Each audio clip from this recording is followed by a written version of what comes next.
Welcome to number one. Wait. What was that? That was awesome. That was a quick intro. I'm trying to keep up with the times, That John. was so retro. We're trying to get right to the point. Yeah. Yeah. I loved it. Welcome to number one. Bengals I missed the podcast. montage.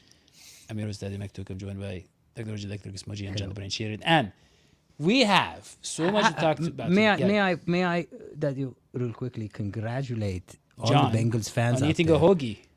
including John, Mr. John Hoagie Sheeran, and Hoagie Hoagie. It's a burrito. And Daddy-O. I congratulate all of you because I believe that today is the first day of the regular season. Is No, it? It's not. So, No, I believe it is. Is there a game today? I think he No. means, But yes, I believe there is. yeah. You know, it's a regular season if you, John, just geographically, somewhere in the world today, every day, some part of the world is a new NFL season. Right. But John, what I want to talk about is who's going to make the team, who's not going to make the team. That is you. You just wrote an article. I'm making the A lot of team? people- You, John, you are in charge of deciding the team. It is your opinions that are read by the Blackburn family. And that's why they invite him to have the mock turtle soup, to pick his brain. And John, If I had known, hold on. If surprises? I had known I had this influence, I would have put myself on the 53-man roster easily. Get paid way more than being on this show. You wouldn't have survived. John, here's the thing. What surprises do you see for the 53-man roster? So we have to first establish what the expectations are. And it seems like there's a handful of battles who are currently being decided right now. It's QB2 battle. There's tight end 3 battle. There's defensive line number 10 battle. There's like offensive line number 9 battle. And there's cornerback number 6 battle, right? I think we have front runners in basically all of those. Jake Browning is in line to be quarterback 2. I think Tanner Hudson is in line to be tight end 3. I think Cody Ford is probably going to be that last offensive lineman. I think J2 Faley is going to be that last defensive lineman, and DJ Ivey is going to be that last cornerback. So surprises to me were if 3 out of those 5 or however many battles I just listed went the other way. And for the most part, that would be keeping veterans like Mitch Wilcox is the other tight end other than Tanner Hudson competing for that spot. Sidney Jones is competing with DJ Ivey, but he hasn't played in 2 weeks, so that would be very surprising to see them keep Jones over Ivey, who was a draft pick and has 4 years of roster control with that contract. I think Raymond Johnson even making it over J2 Faley would be a surprise, despite how well Raymond Johnson has played in preseason. He's arguably been their best player this past month, but they are really deep at defensive end, even despite some of the news that came out today on Monday evening. And I think they want to have 5 defensive tackles on the active roster. So that's kind of how I see it, but obviously, things happen, things change. You have other players from other teams becoming available, and that impacts what your 53-man roster is. So there's still some time for these things to shake out, but I think we have a clear picture of what the team's going to look like. Yeah. Well, John, let's talk about that news. Joseph Osai is no longer with us. The man went way too early. Wow, that burrito. John, I want to say he folded so that good. burrito himself. He made that himself during the show. He folded it with one hand. Never too late in the day to have a breakfast burrito, No, it's not. because it's breakfast somewhere else in the world, and you have to just embody just that. like the You gotta go NFL with it. season. Yeah. You got to roll with the punches. John, so here's the thing. Joseph Osai was just coming into his own. Yes, he had. What happened to him? John, it is incredible. You tell him. You tell him. I can't do it. It's too heartbreaking. I mean, you were going on like an intro there, and I hope you weren't like leading people away. He unfortunately suffered a high ankle sprain 7 snaps into the preseason finale against Washington, and a high ankle sprain typically takes at minimum 4 to 6 weeks to fully recover from. It's worse than a low ankle sprain. The higher you go, the worse it is. That's how that works. So we're looking at a situation where Osai is going to miss probably the first month, which would indicate that he will probably be placed on injured reserve after making the initial roster so that he can eventually come back during the regular season. Unfortunately, though, even if he is, I guess, past that 4 to 6 week threshold, when is he going to be 100%? When is he going to be able to plant that ankle to bend around the edge in the ways that the Bengals need him to? We're looking at a situation where it could be 2 months at minimum until we see a fully healthy, 100%, pin the ears back Joseph Asai with the Bengals line. That really does suck because of the things that you were to say. I just want to say, I Brian was a and big Iowa, fan of Joseph. big Asai. fan before he made that penalty. But John, Before he did the penalty. John, I just want to say, Brian in Iowa has been a major contributor as a freelance reporter for the show. And last week Very we talked handsome about, guy, by the very way, handsome. Brian. and he's reporting, John. You see, Crypt Keeper said John the Brain Sheeran, and he came up with the nickname. He says he never disappoints. And Brian in Iowa actually knows something that you did disappoint once. No, were you John. born in 30 years 1993? ago. Was that the disappointment, or what's the? What? Were you even alive in 1993, John Sheeran? I'm not going to That's the disclose that disappointment. information. I think Brian wanted some sort of football guidance, and John wasn't around. But I don't Yeah, think it's- John was around in the universe. Well, it's crazy how Brian thinks that I look 30 years old when clearly I'm not. know. So, Brian, Poor guy's only 22. but I'm not going to disclose that information because I feel like Brian is digging for info, and he is. We He's don't an appreciate that, Brian. investigative. He already has. That's what he does. He gets the scoop. If you want to know John as a friend, you got to come down to the studio and get to know him personally. Now, speaking make of you a friends, burrito. speaking of friends, do our fans know about the whole Adam Pac-Man Jones show that we they were signed don't. up for? I mean, I just want to comment on that because our fans really should know the whole story. So Adam Pac-Man Jones and I, we go way back. We were friends, and we've been wanting to collaborate musically, artistically for a long time. And so we decided, hey, how better than to do a sports show, right? And we've been working on that sports show. And that sports show is going to be about Ohio and all of that, all the sports in Ohio. All of Anyways, it's going to be on TV and Bally's, and I'm famous again and all. But here's the thing. Because the Browns are a part of that show, I want Part to of talk Ohio. to They're part of Ohio. and my show with Adam Pac-Man Jones called about Ohio. Adam Pac-Man Jones Keeps Crazy And Company. contractually, we're Oblified. So because of that, I wanted to talk to John about Deshaun Watson's statement, because Deshaun Watson was quoted as saying that the first game against the Bengals versus Browns game, he said it's going to be fireworks. And I tried interpreting that using Chinese astrology. Fireworks drive away evil spirits. So I thought, what does that mean? I associate Deshaun Watson with, an evil spirit. well, he's not evil, but he's a man of happy endings, and we don't want it to be a happy ending for him on that day. right. And so maybe the fireworks are going to drive away his happiness and bring ours. And it will be a Bengals win for that first game. John, speaking of quarterbacks, I want to talk about, so Bengals Browns football. That's funny. This man's name is perfect for the situation.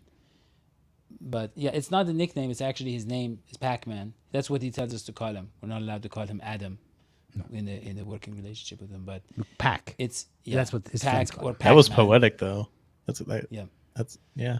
Yeah. So, anyways, John, I wanted to ask you about the Bengals' backup quarterbacks because they looked lackluster the first two preseason games, and then the third preseason game, they came out firing, and especially Trevor Seaman Ian, he was He's really good.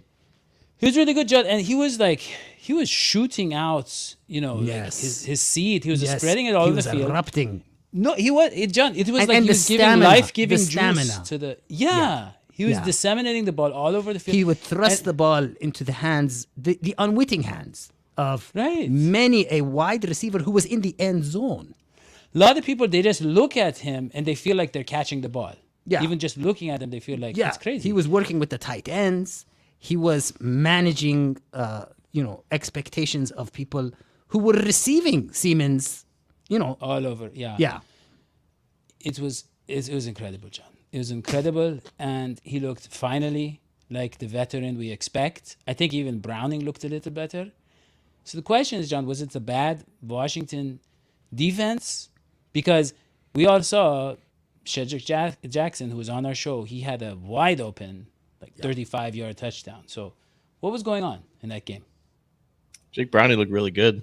He looked like the best out of the two. He actually Jake Deep Frying, yeah. put together a decent drive. It couldn't have actually went perfect. He went 4 for 4 for 42 yards. He had 2 completions to Andrei Iosivas. One of them went for a touchdown. It's not how you say his name. So we finally I'm have. sorry. How do you say his name? How do you say his name? It's Iosivas. That just So we doesn't sound finally right, have as you we said. finally, Yosivas. Yosivas. Iosivas. So we finally Sounds like have you're making it up.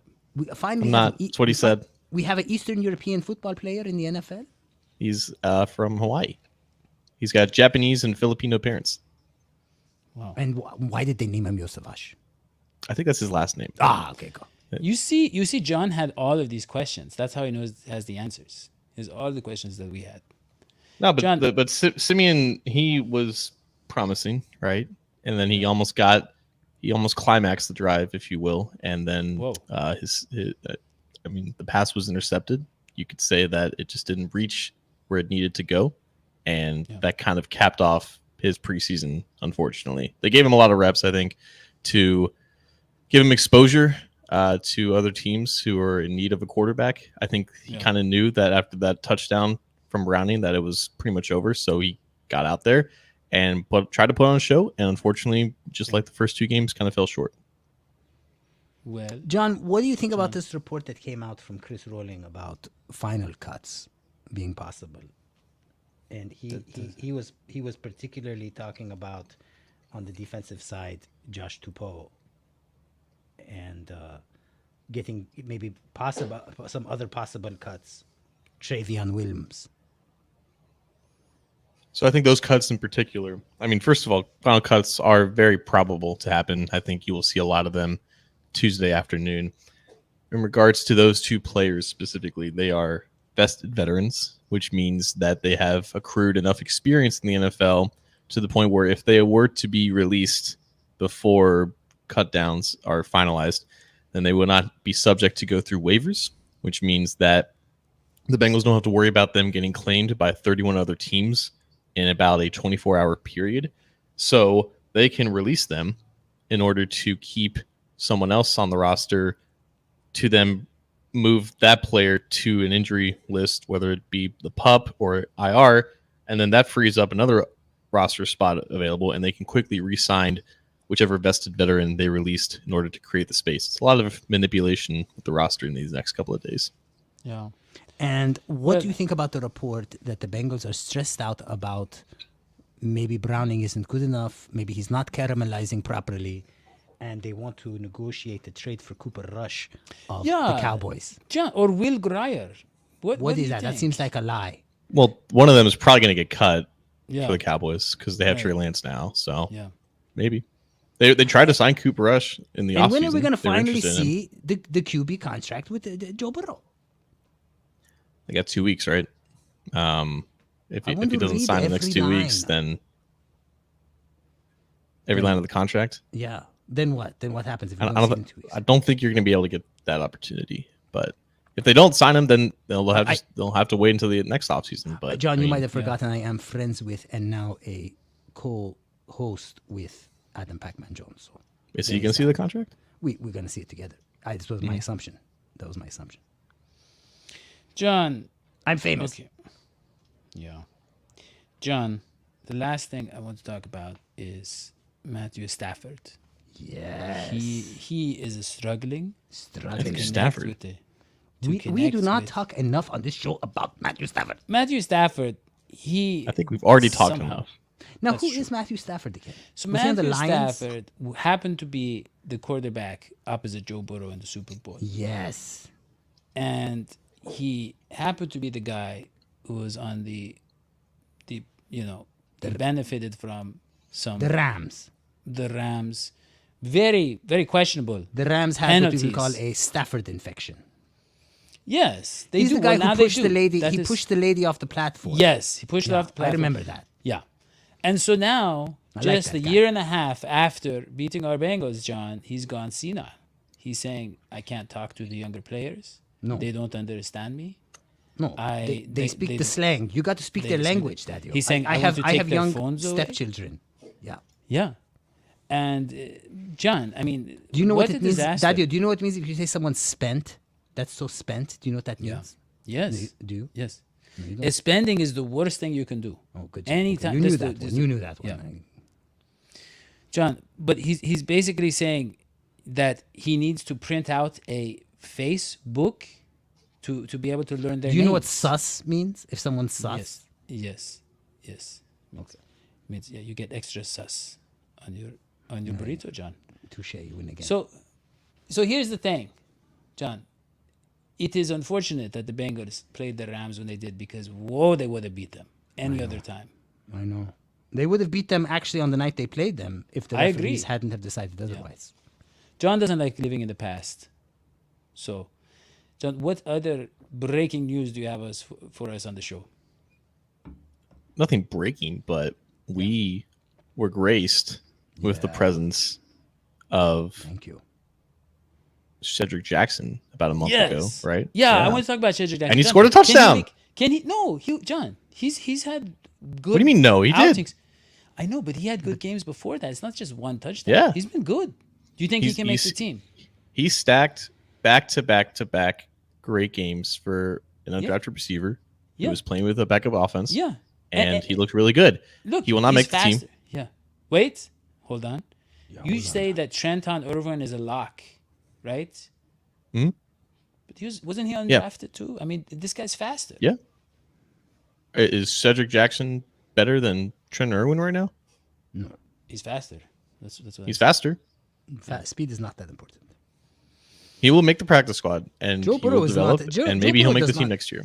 Joe Burrow does not do that much work in the far away parts of the field.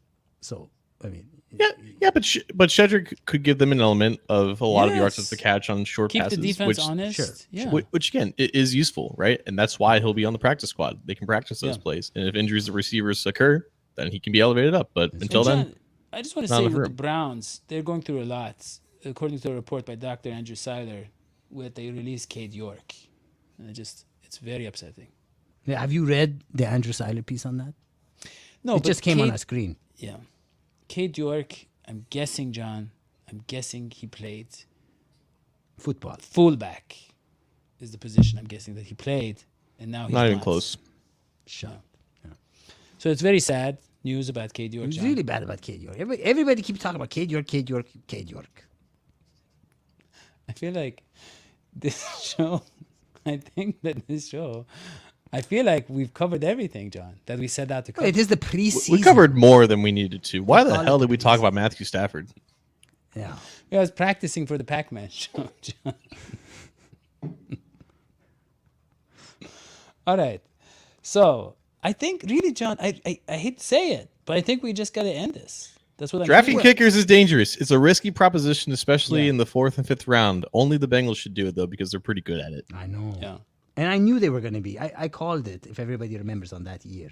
Mm-hmm. I said McPherson was going to be fierce. I said did. that. Yeah. And with that, don't forget to subscribe, turn notifications, like, share, tell your friends about us.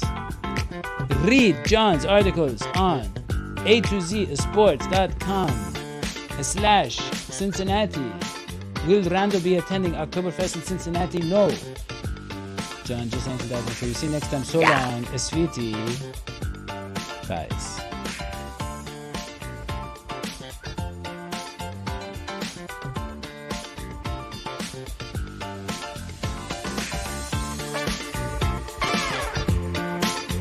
Thumbs up. Like the video. Yeah, we had some time there. John, finish that burrito before the show's over.